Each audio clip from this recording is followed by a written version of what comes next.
Good morning, Tarot It's Holly from Cape Cod Creatures, and I am live this morning with a review for Influence of the Angels. Oh, good morning, Simon. How are you? Have you got this one yet? So I haven't really had a chance to. The shop's been really busy, so well, busy with stuff, not busy with customers. But hi, Bo City. How are you? So I'm live this morning with Influence of the Angels, which is a really fun deck from US Games.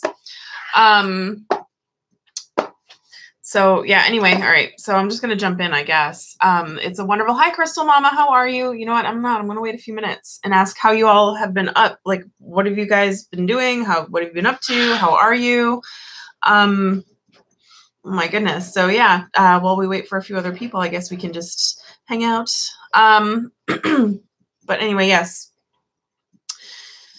I don't know. I'm feeling a little manic this morning. Maybe it's I've had too much coffee. Too much. And it's been a while since I've last been on. Seems like there's been a lot of live streaming going on in this community lately. Not a bad thing, but a little difficult to try and figure out like where you're going to fit in. But anywho. Okay. Influence of the Angels. If you guys haven't gotten this deck yet, if you love Renaissance art, this deck is the deck for you. So it's a US Games. It's not as built up in presentation as, let's say, their 8 Coins Tattoo Tarot, which I wish I had on hand, but it is actually upstairs in my bedroom. But really nice box. The edges, as you can see, are gilded with gold, so that's really fun. Oh no, Simon, you're sick? Oh my goodness. I know, sometimes it's nice to sit back and just enjoy everyone else do their thing, isn't it, Simon? It's just kind of like, or in your case, because you've got a cold. You know, normally I'm not an angel kind of person either, Crystal Mama, but I love Renaissance art, so that's kind of like the in-between. So the back of the deck, the back of the box, I mean, it's a pretty standard chipboard box. Really nice matte feel to it though. And then the cards themselves are awesome. So it's a glossy cardstock with gold gilding. And the gilding's been really nice. I've used this deck quite a bit since I've received it, just so I could kind of really know what the hell I was talking about when I talked about it. And it reads really well. And the gilding has yet to really come off in my hands, which is nice. So this is the back. The cardstock is US Games, but glossy. So it's not a waxy, as it like kind of like their waxy glossy, like the Bianco Nero or your standard Rider Waite. It's a little shinier, a little nicer. And then it's a little bit bigger too. See how the cards are, you know, standard tarot size versus you get like an extra 1/4 inch on the vertical and the horizontal edges. But yeah, the art is stunning. So it is a collage of Renaissance art to fit the images of tarot. And I was really, like the way that it's all collaged in is just so well done. I would have, like, it's all photoshopped together so nicely. I would have thought that some of it was original, had I not known better. You know, I'm not exactly like an art buff, but I'm not an art dum-dum either. I can recognize a Renaissance painting when I see one versus a modern day oil painting. But yeah, like, it's so well photoshopped in. And the images just work so well for things like the Magician, the High Priestess, the Empress, the Emperor. I mean, like, it just works so well. Who would have thought that it was, you know, not original? So yeah, it's a gorgeous deck. The artwork's really nice, shuffles really well. Some of the things that I really loved about it is you get these 2 bad Larrys. So if you're like me and you're trying to really, I have a hard time for whatever. I've got a brain for math too, but I have a really hard time memorizing numerology. Like I have a really hard time with it, and I don't know why. Like I've got some of the basics down, but for whatever reason, like if ever I sit down in front of a pip deck and try to do a reading, I find myself reaching for a book. But now you have a handy dandy little chart. I don't necessarily agree with all of the things that they wrote down for the numerology meanings for the cards, but it's kind of nice to have that there. It kind of jogs the memory. And then you get another reference card. This is for the suits, like things that the suit, like basic things that the suits would mean. So if you are a beginner and you don't want to be tied down to, like, you don't want to Rider-Waite, but you don't want to be tied down to a book either, like a full guidebook looking up meanings, you can always just reference these two bad Larrys. But don't you worry, because you do a guidebook. The guidebook is thick, got that nice matte feel. It's like the newer style of US games, like really thick book. I really like it. And you get a few spreads in the back. I mean, it's your basic. Each card gets like a couple of pages of meaning. You know, you get some symbols, direct meanings, some keywords, all that good stuff, and the name of the angel that appears on each of the major arcana and the name of the people that appear in the court cards. Yeah, that's kind of where I want to head, Crystal Mama, is mashing things together as far as numerology and Rider-Waite are concerned. You know, like the basic card meanings, intuitive hits, of course, but as far as, you know, being able to incorporate myself as a well-rounded reader, I'm really lacking a few pieces, like the numerology piece of it. Some of the astrology I'm lacking, and then some of the numerology. Did I say numerology? So numerology and astrology. Like I find I'm lacking those two pieces for when, you know, a card doesn't make sense. Like if you see a card in a reading and it doesn't make sense and you don't get anything intuitive, or just kind of like, well, what's that doing there? You can kind of fall back on those other things to kind of parse out what that card means for the person you're reading for. But I've only got one piece of it, which is the Rider-Waite book meanings. And sometimes even then I feel like I don't have them. Again, I'm still having my existential cards mean everything and nothing all at once crisis. So I don't know. I got to figure that out because it's really starting to get in the way of things. I'll figure it out at some point though. So Crystal Mama, you and I are in the same boat. I know my signs. I think I know them. I know I'm Pisces for sun, and then moon is Taurus and rising is Leo. So there's there's one card that I did want to take a look at. So I know a lot of you aren't cherub people. Oh, this death card is one of my favorite death cards ever. I didn't think I would like it, and it's really growing on me. Look how like ridiculous and creepy and scary this is. And he's got like a weird horned nipple, and that snake is just gorgeous wrapped around those two. Oh, I need to figure out this camera situation. I have the same camera situation going on that Arwen Lynch does, trying to get the camera to focus. But yeah, this is one of my favorite devil cards ever. I know, the horned nipple. It's so gross. The tower is another one of my favorites in this card. It's just so beautiful. And the thing that I like about it is it's not just the tower.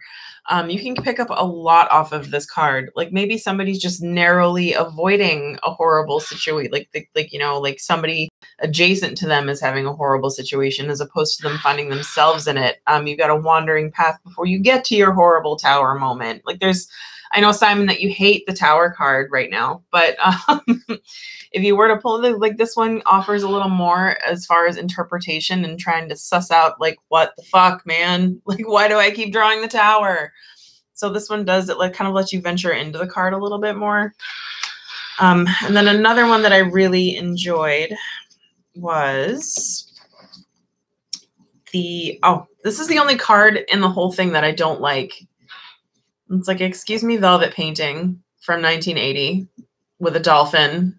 What the hell, man? Like it just doesn't, like this doesn't fit in the deck. Like it's just kind of like, what the fuck is going on in this card?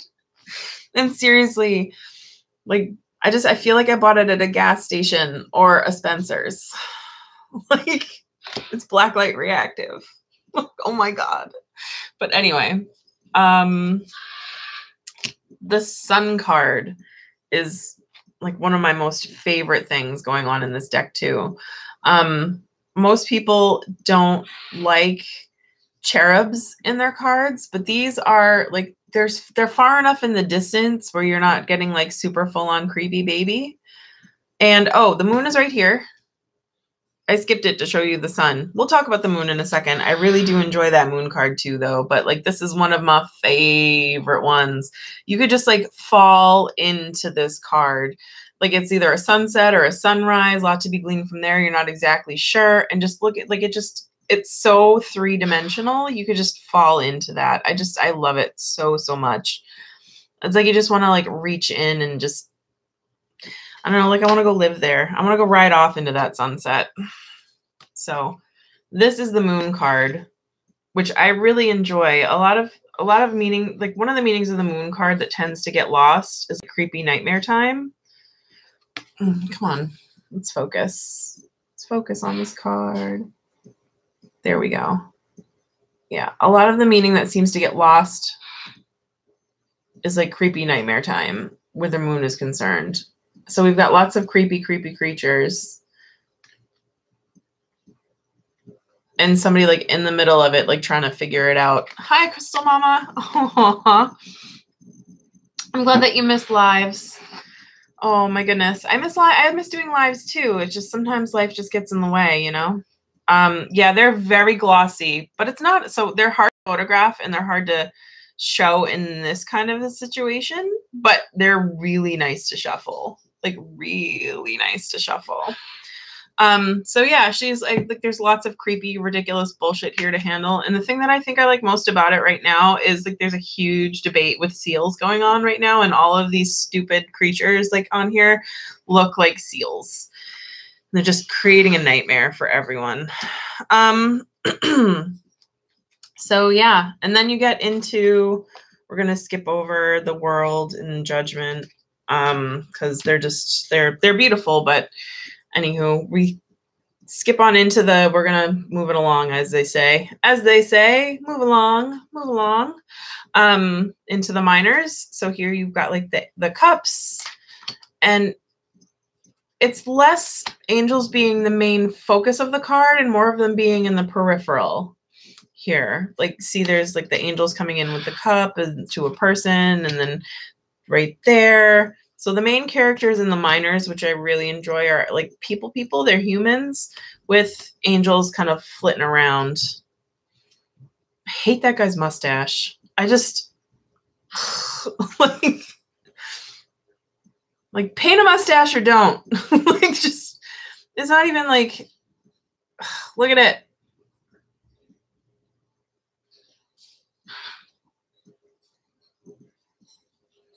He drives, look, this guy drives a Pontiac Fiero that's falling apart or something. And just, maybe he owns an IROC Camaro and he's just ridiculous and he wears trucker caps and he doesn't take showers. Like, that's what this guy reminds me of. Like, it just, paint a mustache or don't paint it at all. Like, you're ruining that guy's life. You're ruining it. I don't know why. I just slammed the card down. So anyway, yeah, you get this is my favorite Nine of Cups too. Finally, somebody paints him like the bastard he is. He's just like this big, fat, ridiculous. He looks like the guy from Monty Python, where the big fat guy in the restaurant. I keep forgetting the name of that sketch, but it's like, Wayfair Thin Mint. And then he explodes. Oh my goodness. Yeah, he just like finally somebody paints him like the asshole he is. I don't know. I just really don't like that guy in the Nine of Cups.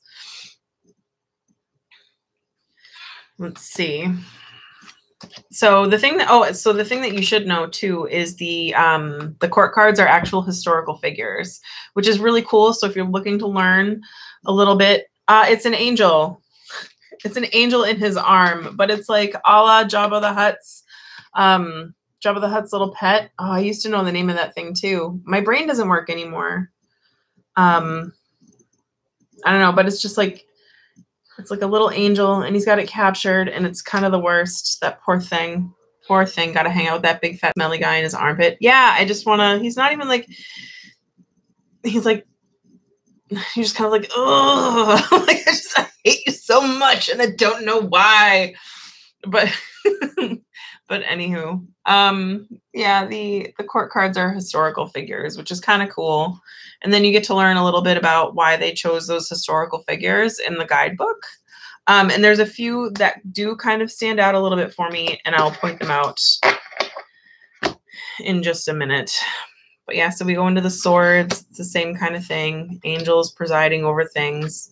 Oh, there's a little bit of boob in here every once in a while, you guys, just so you know. But yeah, these all work so incredibly well for the Rider-Waite. It's kind of like, it's kind of weird to think that this art existed and then they just photoshopped it all together. Like, it's just, I think they did a perfect job adapting the suits to Rider-Waite.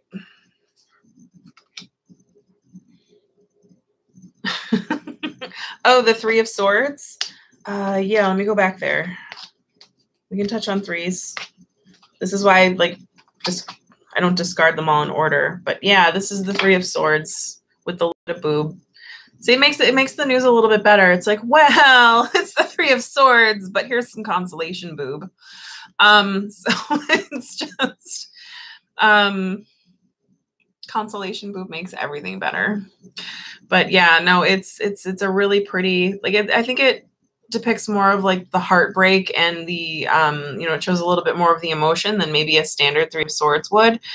I don't think that it leaves it better open to interpretation, though. I think the regular Three of Hearts is just kind of like, oh, something horrible coming your way, and then it kind of forces you to use your intuition to suss out, like, is it a heartbreak? Is it a breakup? Is it sorry, you guys. I saged in here and it's making me sneeze. Is it a falling out with a friend? Is it a romantic? So like, it kind of, the original Three of Hearts makes you kind of think on it a little bit better, where this totally gives you the idea of like, I just broke up with my boyfriend, love him, whatever will I do? It just kind of has that more, that kind of bit of a vibe to it. I don't know, as opposed to the regular what have yous. And then, oh, the other one that I really liked was the Eight of Swords, because so she's still trapped by the swords, but she's also playing, I think that's a lyre,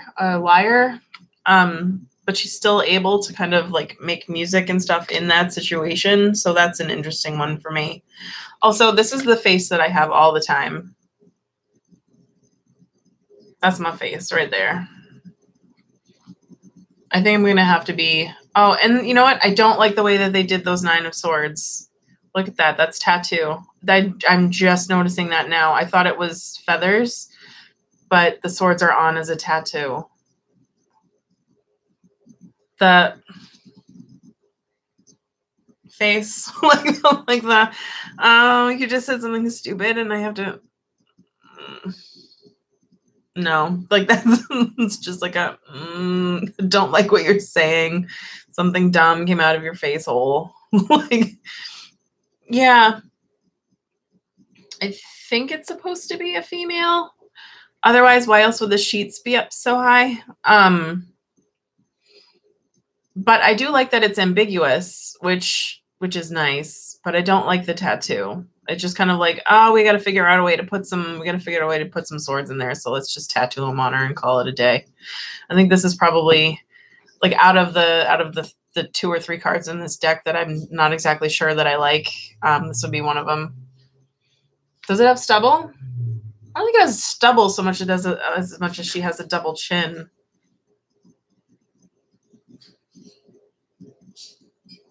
I mean, it could easily be a he, though. I mean, you're right. It's one of those, who knows? It's very ambiguous, which is nice.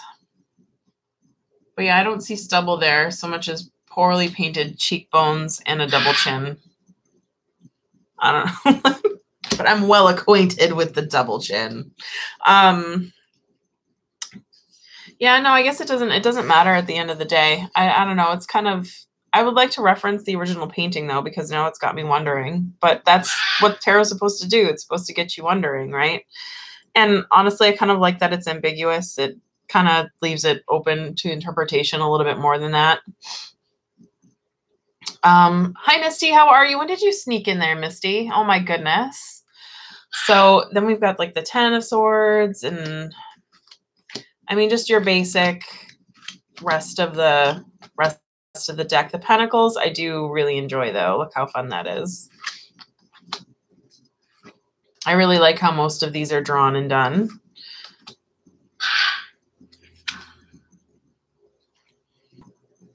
I like that very, very much for the Four of Pentacles. Like they're in control, but like the book being on their head kind of gives you like maybe logical reasons why they might be a little more tight-fisted or control. Like it takes like the controlling asshole aspect of it away and kind of implies that there's a lot on their mind or maybe there's something else going on there. And it kind of challenges you to look deeper. So that's what I like about a lot of these cards. And I'm just going to quickly do this to get to the wands. I mean, because if you want either by now you've decided whether or not you want it or need the deck. And if there's a particular card that you want to look at, we can go ahead and grab it. Three of Wands. I love that one. Yeah, if there's a particular card that you guys wanted to see, we can go ahead and go look back on that one a little bit better. But by now you've either decided whether or not the deck is for you, which is nice about these live. Like I feel like you don't need to show them all. So anyway, there are two cards in this deck that I did want to discuss in particular because they stick out like sore thumbs to me. And that would be in the historical figures. Hi, Tiff, how are you? There are two.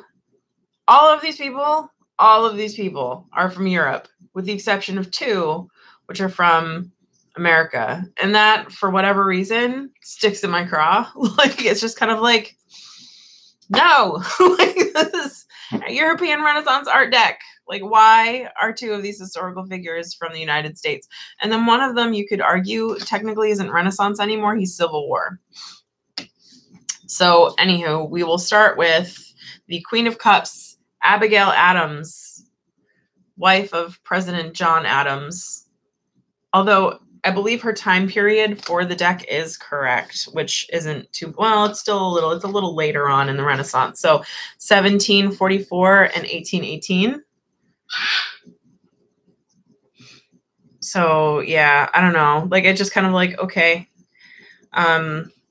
You couldn't find, like, I don't know, it just seems to me like you couldn't find some art with a woman from Europe with like a kind of queen, like a Queen of Cups vibe to her. I mean, like, I'm not downing her or saying that she wasn't an important historical figure. The reason they stick her in here is because they put her on the same emotional and important footing as the president. Like, she's one of the first ladies to be taken seriously as a first lady, which is really cool.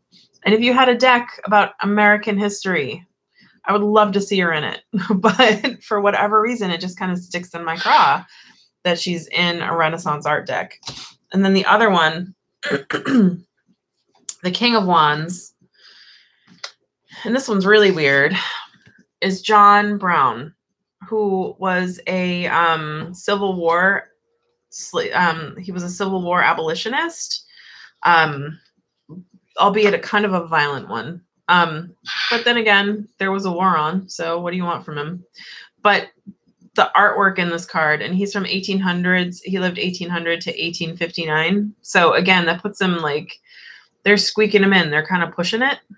And again, American history. But most of this deck, I'm sure there's a couple of other pieces, but most of this deck and all of the other historical figures are all from Europe. So that kind of, it's just kind of like, I just right away right away those two, and right away this card spoke to me. Like, it was the first card in the deck where I was just kind of like, huh, I don't think that belongs. You know, one of these things is not like the other.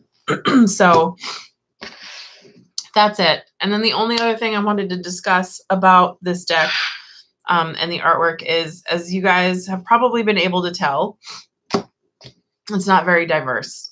So if you're looking for, I mean, to be fair, it is historical figures from like from early to late Renaissance, and it does focus on European art history, which unfortunately wasn't really all that diverse, you know, but we're learning from our mistakes moving forward. But if you're looking for a deck with, you know, with a little bit more diversity and stuff in there, this probably isn't the one for you. But if you can appreciate art history for all its, for all that it was good, for all its goods, its bad, for all the good and the bad, for all the things that it did right, and for all its flaws, this is a wonderful deck to add to your collection. It reads like a dream. Oh, you want to see the Queen of Wands, Crystal Mama? Yeah, the Queen of Wands. So that he was the King of Wands. And then this is the Queen of Wands. So, like, even if you put them like next to each other, two very disparate like styles and color palettes. It's just like, you can tell one of them is American, like it's an oil-based American folk art, and then the other one is, you know, it's early Renaissance. And I believe she is, who is she? Let's find out, because I can't retain everything, you guys. Try as my brain. Yeah, they don't go together. So the Queen of Wands, there's the King, and she is Marguerite de Navarre, who lived from 1526 to 1549. A French noblewoman who has been dubbed the mother of the French Renaissance. And Bo City wants to see the strength card again. All right, let's see. Oh, it's in my other pile. Yeah, most of the deck. Yeah, so most of the deck flows because it's all art from the same time period, and even with the Queen of Cups. Where did I put her? I don't remember. I'll find her. I'll find her again. But even with the Queen of Cups, it's still almost kind of the same art style. Like this is, and then these are the two American figures side by side. But again, it's this one's a little more Renaissance-y to me, like a little more classic painting, the masters, like that kind of thing. But the rest of it just absolutely flows beautifully. Yeah, here's the strength card.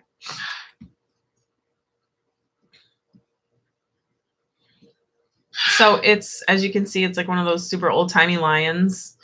One of the things that I find really weird is the hands almost look like they're separate from the figure in the painting. They look either superimposed or like doll hands. And the red at the base, I get it's supposed to be part of the robe, but the red at the base almost make them look like they're cut off, which I don't hate, but I find it to be really interesting. And, you know, you could easily use that. Yeah. The Queen of Wands is like very Davy Crocker-ish. Like you could tell he's from the Civil War. He just looks like a Civil War veteran. Like he's in the middle of a, you know, I expect to find him at Gettysburg. Like it's just kind of, he's out of time in this deck. Like it's just, he's not, he just sticks out like a wicked sore thumb. Even more so than Gas Station Velvet. But anyway, I'm sorry, I can't leave that stupid card alone. But yeah, otherwise most of the deck flows much better. I think maybe so two sisters created this deck, which is kind of cool. It was Jody Baginski Barbarisi and Karen Baginski. I think, you know, like they were really kind of on point. So I'm wondering whose decision it was to add like the weird, like I think there's maybe, what did we come up with? Like 4 or 5 odd cards out of 78 that just don't kind of fit together. Excuse me, I needed a sip of drink. Does anybody else want to see any other cards before I get into shuffling it? Because I'm gonna shuffle it. Yeah, it is well written. So the thing that I like about it is, who wrote the guidebook? I don't know. Honestly, I don't know who wrote the guidebook. I would have to check in on that. I don't think Arwen did. But really well organized. You know, the cards are just in order. You get a definition. You get to see who the angel is that's featured on the majors. Then you get a list of what they like, why they put it, like what they put in for symbolism, and like why they did it. And then you get the direct meaning of the card. And then you get the shadow meaning of the card. And then you get an angelic message. If you're the kind of person to like that, to me is a little bit hay housey. But yeah, it's really well written from everything that, so I haven't read the entire thing. I have leafed through and looked at like all of the majors, and I've looked at all of the court cards. I haven't read all of the minors yet. I've read a handful of them, but they're all very well done. So the 8s, you get a little touch on the numerology for the 8s, and then to kind of like refresh your memory if you're not referencing the guidebook card. And then you get the symbols in each one. And they take their time. Like they don't limit it to just a page. Like some of the pages are a little longer and some of them are a little shorter. So if there's more symbols packed into a card, yeah, it would have been nice with colored pictures. I agree. But for a little white book, I'm not going to complain about it. Especially like the Bianco Nero's little white book. I might complain about this when I do the review. Like this is the Bianco Nero's little white book. Same publisher too. It's just kind of like, why? Like it makes you narrow your eyes. And then you get the shadow, so the direct meaning and the shadow meaning, and then your angelic message with the minors as well. So it's a very well balanced guidebook. You know, they don't focus on just the majors and the courts and then like tell the minors where to go. You know, they're just kind of like, psh, whatever, minors, doesn't give a shit, who gives a shit? Because sometimes that's how people write their, I feel like that's how people write their books. Like you get a ton on the majors, and then the minors and the court cards are always just kind of like, plus there's these. Good luck with that. And you're just kind of like, okay, like I get, thank you, benevolent tarot book writer, for even giving us anything. Please, sir, can I have another? But anyway. Yeah, no, it is. It's a really nice book for you know, for the size that it is. It would be nice to see it expanded on. If they ever came out with an expanded book, I would buy it. So here's the thing with this book, with this deck. This was part of the thing, it was part of the group of decks that was sent to me by US Games. So I have been reviewing this not having paid for it. Just so you guys know, I feel like it's important to know whether or not your reviewer has paid for the deck. So I did not pay for it. This was one of the cards sent to me when I was invited to be a US Games reviewer. That being said, would I buy it? I feel like it would be one of those, I would look at it and I would go back and forth. I would watch a bunch of reviews. I would drag my feet, and then eventually kicking and screaming, I would buy it. And then I would wonder why the hell I hadn't bought it this entire time. Because me and Renaissance oil painting style decks, yeah, so well, thank you, Crystal Mama, for thinking that I don't hold back. I try not to. I try to always approach each deck as if I had paid full price for it. Because I mean, potentially somebody looking at this could be paying full price for it. So I want people to know that, you know, like I'm gonna act like I spent my hard-earned money on it. And I'll just be like, oh my God, it's great. But anyway, the deck isn't shuffling that great. You should know that too. Even though I've worked with it, I've done a lot of hand over hand. This thing needs to be like hand over hand works really well with this deck. And then for whatever reason, and sometimes shuffling it isn't horrible for me, but for whatever reason this morning it's all clumping together. And it's a little chilly in this room than it normally, a little more chilly than it normally is. But yeah, look, when I go to, the gilding is for whatever reason getting in my way. But the other day it was shuffling like a dream. So I don't know why. Apparently this deck has tude. It's mad at me for whatever reason. It just needs to be worn in a little bit more, I think. But anywho, shuffles hand over hand like a dream. Right now it is not rifle shuffling very well, but it did the other day. And then as far as, yeah, so I would probably eventually buy this deck and then wonder why the hell I didn't buy it much sooner than I did. I think I like it almost as much as I like Pagan Otherworlds, which is like, that is a really, for me to give it that high praise is huge. And I try to tell myself that I don't like Renaissance style oil painting art decks. And then every time I get them, I'm like, I love it. So maybe I should just kind of give up and realize that's my thing. Like I love the modern decks and the different art styles and stuff that comes with them. Don't get me wrong, I really do.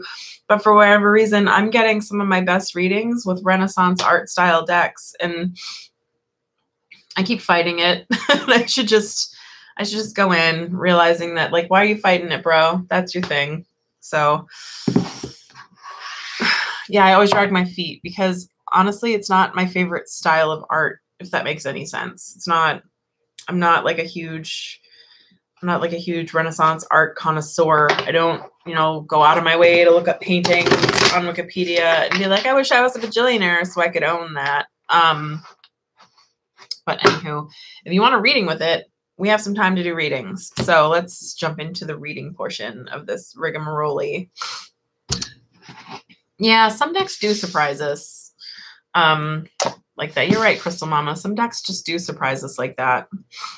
But yeah, we can do some readings if you want. All right. Would you like a card on anything in particular, Crystal Mama? Crystal Mama is first in line. Speaking of Crystal Mamas and Crystal Daddies, I didn't see my Crystal Daddy in a while. So there it is. On health, okay. There's a guy that comes to the local metaphysical store and puts on a gem show, but it's been months since he's last. I should check in and make sure he's okay. His name is Jerry, and I call him the Crystal Daddy because he is the daddy of all the crystals. And I need to figure out how to get into the gem show world. I want to start making malas. And I need to get real crystal beads. And I have a feeling that anything that you buy at Michael's isn't real crystals. So, card for Crystal Mama, health-wise. Let's see.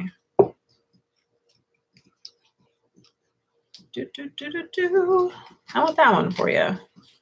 But I also kind of wanted one from back here, so we'll do both. All right. Ooh, you get the Knight of Swords and the Page of Pentacles. 2 court cards. Hooray! I'm going to see who these two are. It would be funny if they were medical figures, wouldn't it? All right. The Page of Pentacles is James Watt. A Scottish inventor and engineer. He enjoyed tinkering with tools in his father's shipwright carpentry workshop. He crafted various models to became adept at repairing nautical instruments. This avocation, combined with an aptitude in math, was the foundation for the professional success that he had later. As a teen, he apprenticed as a scientific instrument maker. Mastered the craft in 1 year and was later employed at the University of Glasgow. One day he was given a steam engine to repair, and he noticed how inefficient it was, and he came up with the key ways to improve it. His steam engine used half the amount of coal to do the same amount of work as the Newcomen model, and the key development helped usher in the Industrial Revolution. So the Watt unit of energy was named after him. So that's kind of neat. And then so you learn so much history with this deck. And then the Knight of Swords. We're in what's this? This is wands. Where are you, swords? Get back here. Pentacles, swords, the Knight of Swords, the King. Oh, Niccolo Machiavelli. I thought he looked familiar. One of my personal heroes. Diplomat, military, political, strategist, and writer. Born in Florence. General jerkface all around. He wrote The Prince, was a landmark treatise on political philosophy. Describes the best way to obtain a kingdom and maintain the political power. And he argues that the end justifies the means. Bad actions are excused if the result is good. He accepts and encourages unethical behavior if it effectively leads to a good or virtuous goal. So, good times there. I don't know. These are interesting cards. I don't even know how to begin to apply them to what you've got going on for health. I would have to think on it, honestly. Are you, I don't know. Like, honestly, this would so Machiavelli, if I was going to think of him health-wise, like, to me, he would be somebody who would apply to something like plastic surgery or bariatric surgery, like kind of like a quick fix kind of a thing. Like a Tylenol is going to destroy your liver, but hey, it cured your headache. I don't know. And then this guy, like maybe advancement in medical science, or, taking some sort of, oh, Bo City, are you leaving? Bye, Bo City. It was good to see you. But yeah, and she's right. The book would be nice with colored pictures. Maybe next time. Maybe, I don't know. Maybe they're planning on coming out with a bigger guidebook. That would be nice. I also kind of like the way that this guy, he's got kind of like a little guardian angel looking over him. I don't know. Like maybe, I don't know. I'm not going to pretend like I am awake enough to deal with that bullshit right now. Throw 2 cord cards at me. Fuck you, dick. But yeah, I don't know if that helps you. Like if maybe there's a meaning in there that I don't know. Tarot works in mysterious ways. I've learned not to question it. So I'm sorry. I got nothing. I've got literally nothing for you on that. But as you can see, lots of information jam-packed into the, yeah, be smart about it. Maybe be a little more cunning too. Like maybe it's time to approach it from an ends justify the means kind of a way. I don't know. Like Machiavelli, like, I hate to say it, sometimes the dude's got a point. If you have to be a jerk for a little bit for stuff to work out in the long run for everyone, maybe, I don't know. Anywho, anybody else want a reading? Anybody else want a reading? We're going to pretend that horrible reading didn't just happen. Damn it, tarot. Sometimes these decks I feel like go out of their way to embarrass me. Here I was like, I've been getting excellent readings with this deck. It's so great. And it's like, okay, here, have this, you piece of shit. Here you go. Sometimes my tarot decks call me a piece of shit. It's an abusive relationship, really. For real. For real. They're sassy creatures as of late.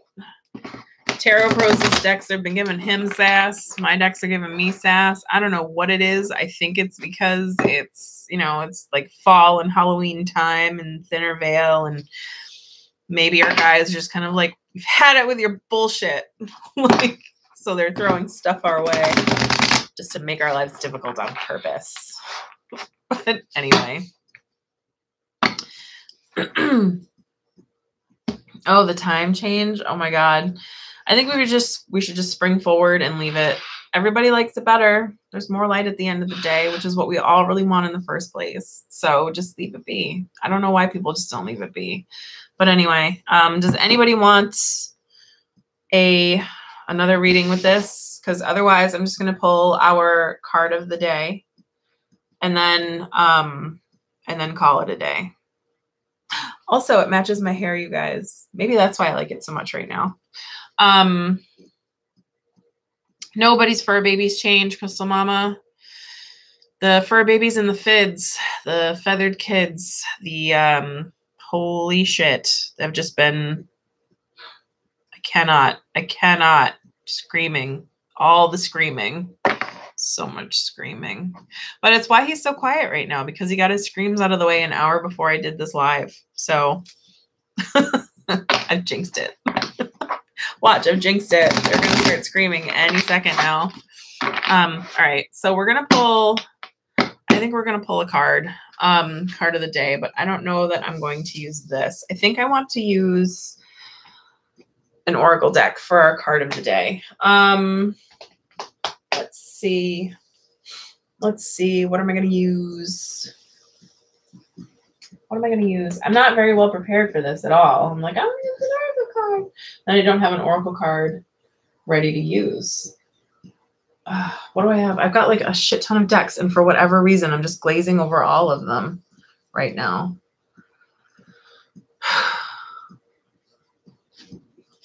Oh, no, Supra's at work. All right, you know what? We'll do Animal Spirit. I've been loving this deck lately. So we'll do some Animal Spirit card. We'll do an Animal Spirit card for the day. All right. So, because we were just talking about animals and they're stupid.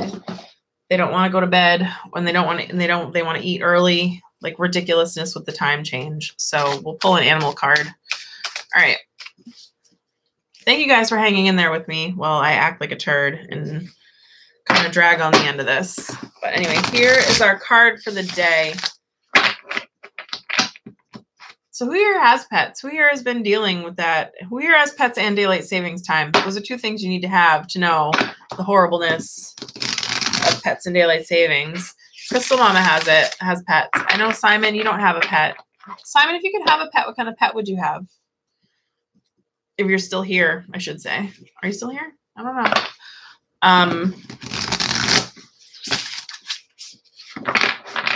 You would have a dog? Really? I would peg you as like a cat or an iguana person. Like you'd either have something like I don't know, because you seem to like to bounce around. You seem to like to bounce around a little bit. I feel like a cat would be an easier like, oh, you're going traveling kind of a thing, like easier to take. But a dog you could take with you. All right. Yeah, what are you coloring, Simon? Good morning. How are you, Kendra? You're in New Hampshire. You're not too far from me. Another New England peep. Nice. So dogs love you and are loyal. I don't know. I've met plenty of dogs that I could tempt away from their owners with nothing more than a tasty treat. But yeah, you're right. They're amazing. All right, let's see. Here's our card for the day, you guys. Are you ready? All right. Dove Spirit, be peace. Dove Spirit, be peace. Oh, Scituate. Scituate's beautiful. Oh my goodness. Scituate is such a gorgeous little town. A friend of mine grew up in Scituate too. It's a beautiful, beautiful area, and I love visiting it, but I don't get off Cape often. It's so weird, that bridge. So people who don't know Cape Cod, it is shaped like an arm. There's a canal right here. And for whatever reason, that canal, like those bridge, just serves as like this weird mental, energetic barrier for like going off Cape. So it turns out you don't go very far when you live on Cape. It's weird. It kind of like it traps you almost. It's weird. But anyway, yeah, the Sagamore's like the traffic. You're right. The Sagamore Bridge is like the worst as far as traffic's concerned. It's a bajillion years old. They need to knock it down and build a new one, but they won't because that'll cost $1 bajillion. And Massachusetts is poorly run. So we have high taxes and not a lot of money to do anything with. Good times, Massachusetts, Taxachusetts. But anyway, I digress. The dove, be peace. And I like how it's not be at peace or be peaceful. It's actually, being the catalyst for peace in your life, in your area, in your, you know, just kind of like be the one that exudes it, be the one that spreads it, be the one that embodies it, and is kind of a you know, you're the role model in this card. It's you know, just definitely be the one that kind of is the calming, peaceful presence for everyone else. And I think you'll find that as like the more peace that you exude, the more of that calming spirit, that calming energy that you help to kind of put out there, it'll kind of bring you back down, it'll ground you a little bit easier. I know it's not easy in the climate of shit going on, Crystal Mama, but that's like it's just, why feed into that? Why are you gonna perpetuate it? Right? I mean, honestly, like I think the biggest lesson that we can all learn from like the ridiculous bullshit, like climate, that's the, you know, the climate of everything that's going on. I think the biggest lesson we could learn is, why are we going to feed into that? Why are we going to feed into that panic and that negative energy and just drag everybody's vibration down? Like, why are we going to, like, why would you even begin to entertain and participate in any of the ridiculousness that goes on? And I'm saying, like, by participating, I mean, like, why feed into the panic? Like, why repost that meme? Why why be the one to, you know, bring it up and drag it down? I mean, like, there's something to be said for, and I'm not saying that you know, bad stuff should never be discussed, but there's something to be said for kind of almost the stoicism that the few older, like, you know, the, not necessarily our parents, but like grandparents and great grandparents, like the stoicism that they had for this kind of stuff. It's like, why panic, everyone? Why? We're still going to wake up tomorrow. We're still going to go to work. We're still going to, like, you're still going to make dinner. Like, in the long run, it's not like you know, you're going to continue to exist. You're going to continue to be okay. You know, you just have to put a little faith in that, you know, the good parts of humanity will kind of prevail as far as that's concerned. And then, you know, just, why feed into the negativity and the panic? Like, that's the, you know, be peace. Like, why are you gonna let it affect you? Like, if you take a minute to think about it rationally and in the long run. And then also, if you exude that peace and you lead by example, eventually everybody else will follow. It'll make room for positive change. But if you're spinning your wheels in negativity and panic and anxiety and ridiculousness, there's no room for anything else if you fill your energy with that, if that makes any sense. So be peace. Just be it. Be an example of it. Get along with everyone. Don't start shit. Don't panic people. Like, just be a good person. Like, it's not hard. We're all doing it right now. Like, just, you know, just be a good person. But anyway, that is our message for the day. Oh no, are you more of a hermit than you usually are? By the way, that is Simon's job, to be the hermit, Crystal Mama. It's Simon's job. Don't take away his one job. It's to be the hermit. No, I'm just kidding. I'm just kidding, you guys. But all right, so I'm going to pop out. I have to shampoo my dog's foot because apparently he's been licking it and it needs to be shampooed. I have too many animals, you guys, too many. But anyway, I'm going to go take care of the zoo and then I've got to get to work, and I will see you all later. I hope you enjoyed the original deck that we reviewed today, Influence of the Angels. And I hope you enjoyed today's message, and I feel like we all kind of needed it. All right. So I'll see you guys later. Bye.